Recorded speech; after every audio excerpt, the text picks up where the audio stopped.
La place des Lys de Rennes, située derrière les portes mordelaises, était un champ clos sur lequel se tenaient les grands combats, opposant les chevaliers de la région, dont le plus célèbre des tournois fut en 1337, celui de Duguesclin qui va s'affronter à son père.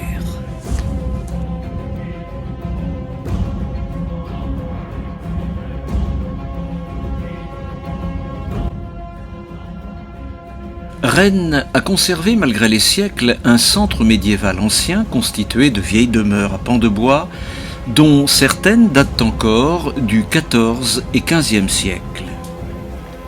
Ces belles demeures étaient contemporaines à l'incendie de 1720 qui va causer la quasi-destruction de la ville. Mais à quoi ressemblait Rennes au moment du sinistre ? Monsieur Gauthier-Hubert nous dresse le portrait de la ville à la veille de Noël 1720. Rennes, c'est une ville qui vit beaucoup de son Parlement. C'est une ville de 40 000 habitants à peu près, composée de magistrats, d'avocats, de procureurs, de marchands et d'artisans qui vivent du Parlement ou des personnes qui y travaillent, tout ce que ça génère également comme domestiques, comme clercs, etc. Et puis avec une activité économique qui est essentiellement liée à la dimension de ville-marché. C'est une ville en pans de bois, une ville marquée par un paysage urbain fait de petites rues relativement étroites et très densément peuplées. C'est une ville qui s'est construite essentiellement sur elle-même par densification plus que par étalement. La nature même des habitations à colombage du centre-ville de Rennes, héritage du Moyen-Âge, leur densité et les braises des foyers au cœur de l'hiver vont favoriser la propagation du feu, suivant Georges Provost. On a souvent dit que Rennes était un bûcher préparé au moment de l'incendie. Alors l'expression est assez juste si on considère qu'effectivement au cœur de l'hiver il y avait tout le bois de chauffage, tous les fagots qui étaient entassés, alors en particulier au sommet des maisons, et qui constituaient donc autant de matières très inflammables. Et puis il y a aussi bien sûr le fait que c'est une ville essentiellement de pans de bois. Il y a quelques bâtiments en pierre qui sont ponctuels. Et donc il faut imaginer la rapidité avec laquelle le feu peut passer d'un côté à un autre de la rue, en considérant que beaucoup de façades de ces maisons à pans de bois sont des façades à encorbellement. Donc arrivé au 3e étage, on peut presque imaginer que les deux côtés se touchent. La propagation aussi aérienne, parce qu'au bout d'un moment, ça se propage sous la forme de charbon incandescent. Le potentiel de propagation est véritablement effrayant. Mais au fait, comment cet incendie si dévastateur a-t-il débuté dans l'hypercentre de Rennes pour se répandre dans presque l'intégralité de la ville et durer tout de même du 23 au 29 décembre 1720 ? L'incendie a démarré très précisément dans l'atelier d'un menuisier, Henri Boutrouel, un atelier qui se trouvait rue Tristin. Alors cette rue se trouve approximativement en arrière de l'hôtel de ville actuel, entre la rue de l'Horloge et la rue de Montfort. C'était la 4e maison de la rue Tristin, quand on la remontait vers les Halles, vers la cohue. Et c'est donc là que le feu a démarré un petit peu avant minuit, dans la nuit du 22 au 23 décembre 1720. C'est au départ un accident inopiné, effectivement, dont on ne sait pas la nature exacte. Une chandelle qui tombe sur de la sciure. Dans l'atelier d'un menuisier, il y a évidemment beaucoup de choses inflammables. Alors après, la rumeur, je n'ose pas dire la légende, a brodé pas mal sur le personnage du menuisier, ivrogne un dimanche soir, de la dispute conjugale, puisqu'il semble bien que l'épouse de Boutrouel est disparue dans l'événement. Mais il faut bien reconnaître que les archives ne nous disent rien de très solide. Mais une autre raison explique l'origine du feu en ces temps où la pratique religieuse est importante.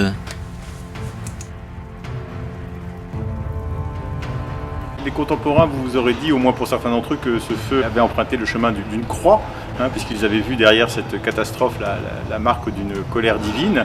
Les historiens que nous sommes avons reconstitué la progression du feu et nous y voyons plutôt les effets du vent en fait, selon un axe sud-ouest-nord-est qui va donc à peu près du quartier de l'actuelle place du Calvaire jusque vers le Parlement. Mais comme les vents étaient tournants, il y a également un certain nombre d'édifices, de maisons, de rues qui ont été embrasés plus à l'ouest, vers la cathédrale, et aussi au sud de ce que l'on pourrait appeler le point zéro.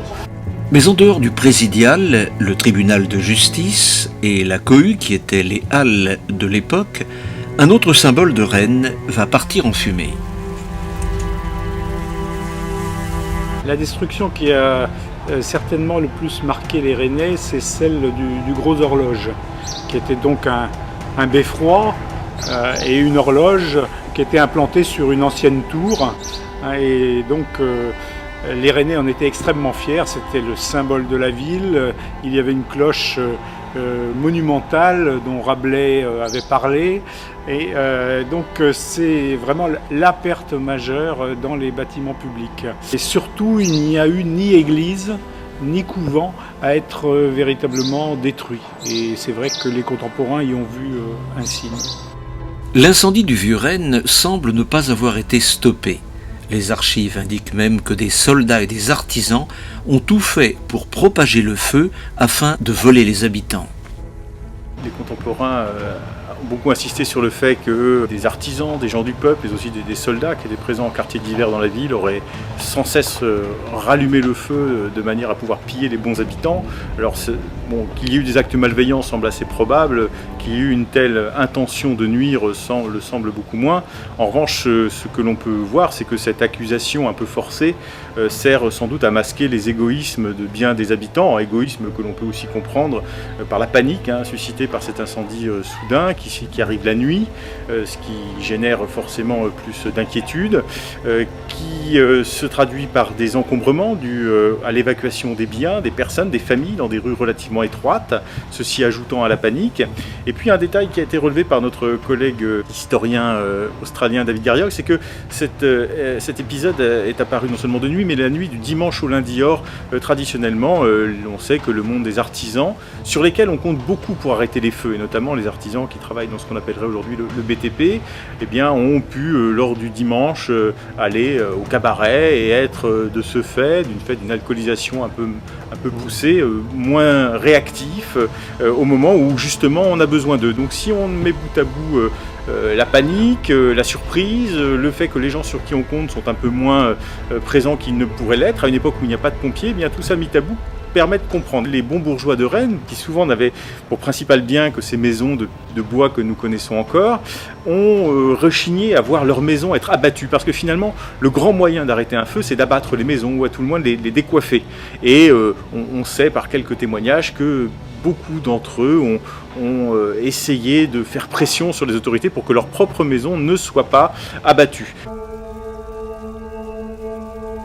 Malgré l'intensité des flammes violentes et rapides qui vont tout de même réduire en cendres plus de 800 maisons sur 34 rues de la Haute-Ville de Rennes, peu de décès sont à noter parmi les habitants constitués de bourgeois et d'artisans qui vont perdre logements, magasins et ateliers. Gauthier Aubert nous apporte son éclairage sur l'événement. Déjà, il faut préciser qu'il y a eu peu de décès dus à l'incendie. Il y en a eu probablement des gens qui n'ont pas eu le temps de s'enfuir, mais pour l'essentiel, on trouve, comme à Londres d'ailleurs quelques décennies plus tôt, peu de morts. On estime à 8 000, peut-être 10 000 personnes sinistrées à Rennes sur une population totale de 40 000 habitants, ce qui est évidemment tout à fait colossal. Et ces personnes se retrouvent sans rien, notamment ceux qui ont tout perdu dans la perte d'une maison qui était aussi leur atelier, dans lequel ils avaient stocké tout ce qu'ils avaient. L'État vient au secours des sinistrés. Le dossier a été très bien étudié pour le tremblement de terre et ça se vérifie bien à l'occasion de l'incendie de Rennes, où on voit la monarchie, c'est Louis XV qui est roi, même si c'est encore un enfant de 10 ans. C'est donc officiellement le roi qui intervient par des dons en argent qui sont ensuite distribués aux plus nécessiteux par l'intermédiaire des paroisses en particulier. Puis il y a toute une politique qui se met en place de dégrèvements fiscaux qui permettront ensuite d'améliorer, de faciliter l'achat de matériaux pour la reconstruction. Malgré le côté spectaculaire de l'incendie, toute la ville n'aura pas brûlé. Le Parlement de Bretagne, construit en pierre, s'est heureusement maintenu en faisant barrage au feu. Les historiens annoncent tout de même une zone de dévastation de près de 40% et des milliers de sinistrés. Gauthier Aubert nous apporte son expertise. Ça représente environ 8 à 9 hectares de la ville qui a brûlé à ce moment-là, sur une surface pour la ville intramuros proprement dit d'environ 40-45 hectares. C'est une surface qui va à peu près des quais jusqu'à la place du Champ-Jacquet, du sud au nord, et d'est en ouest de l'église Saint-Germain jusqu'à l'hôtel de Blossac, l'église Saint-Sauveur. Donc une surface tout à fait considérable, d'autant que dans cet espace-là, quasiment rien n'est resté debout, que des pans de murs qu'il a fallu ensuite détruire, abattre, non sans danger pour les ouvriers qui ont été réquisitionnés pour le faire. Devant la surface de dévastation du grand feu de Rennes de 1720 qui réduit la ville de 40% de sa surface habitable, les réfugiés au nombre de près de 8000 personnes vont devoir se rabattre vers l'extérieur de la cité pour les plus riches ou dans des lieux plus modestes pour les plus pauvres au sud de la capitale. Ce qui prévaut au départ, c'est le système D. Les gens se réfugient comme ils peuvent. Il faut le rappeler, en plein hiver, c'est très compliqué. Donc au départ, certains même sont logés dehors, puis progressivement trouvent refuge dans des églises, dans des couvents, et puis aussi dans les parties de la ville qui n'ont pas brûlé et qui se trouvent être pour une bonne part d'ailleurs des parties plutôt insalubres, au sud de la Vilaine, inondables. Donc on a un phénomène d'engorgement de la population qui se réfugie dans ces quartiers, autour de l'actuelle rue Vasselot en particulier, ou dans les faubourgs, l'actuelle rue de Brest ou la rue de Saint-Malo. Le Parlement d'ailleurs doit intervenir pour empêcher les propriétaires de pratiquer une élévation des prix trop scandaleuse. Et pendant plusieurs années, donc les gens restent entassés où ils peuvent. Certains cependant ont pris des initiatives, certains sont partis à la campagne, c'est notamment le cas des plus riches qui peuvent y avoir château ou manoir. C'est aussi le cas de ceux des plus modestes qui ont encore des attaches rurales fortes, et notamment le cas du menuisier incendiaire, malgré lui, Boutrouel, qui était de fraîche date rennais, il était normand, et que l'on retrouve quelques mois plus tard dans sa campagne normande, où il se part d'ailleurs du beau titre de bourgeois de Rennes. Et puis il y a des gens aussi, notamment dans le monde artisanal, qui sont allés chercher des restes de morceaux de bois dans les décombres pour commencer à fabriquer ce que l'on appelle encore aujourd'hui les baraques. On en voit encore un certain nombre. Elles sont encore une vingtaine, mais elles étaient beaucoup plus nombreuses à l'époque. C'était un habitat de fortune qui avait été créé par les artisans, plus ou moins au nez à la barbe des autorités, qui craignaient que cet habitat spontané ne vienne gêner l'habitat officiel qui était en train de se mettre en place avec la reconstruction proprement dite. Mais les autorités avaient bien vu que cela permettait aussi de loger des artisans, de les garder à Rennes, car la grande crainte des autorités après l'incendie, c'est de voir toute cette population d'artisans quitter la ville. Donc c'était un moyen de les garder. On avait promis à ces baraques qu'elles seraient détruites, et elles ne l'ont pas été, si ce n'est par l'urbanisation progressive de la ville. Et les dernières d'entre elles à avoir été détruites l'ont été dans les années 1980, en face du TNB, dans ce que l'on appelait l'îlot Saint-Hélier, qui a été détruit dans les années 80.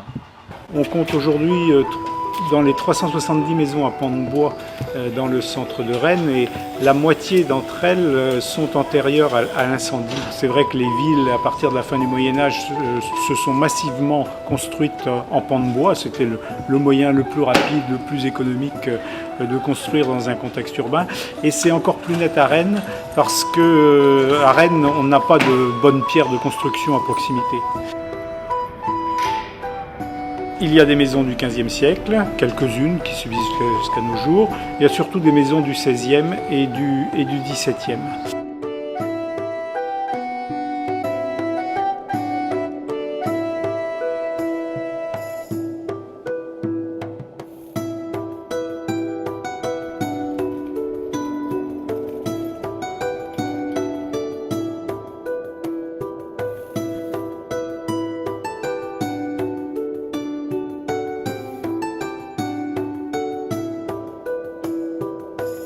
Une nouvelle ville apparaît suite à l'incendie de 1720 dont l'architecture s'inspire de la place Vendôme à Paris, offrant un espace urbain moderne dont la place de la mairie et la place du Parlement sont l'écrin.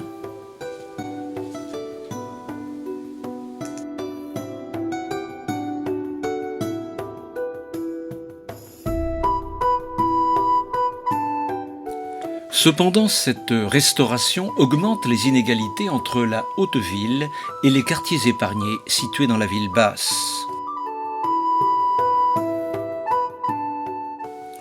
Les maisons à pans de bois d'hier nous rappellent ce passé médiéval qu'ont connu les contemporains de l'incendie.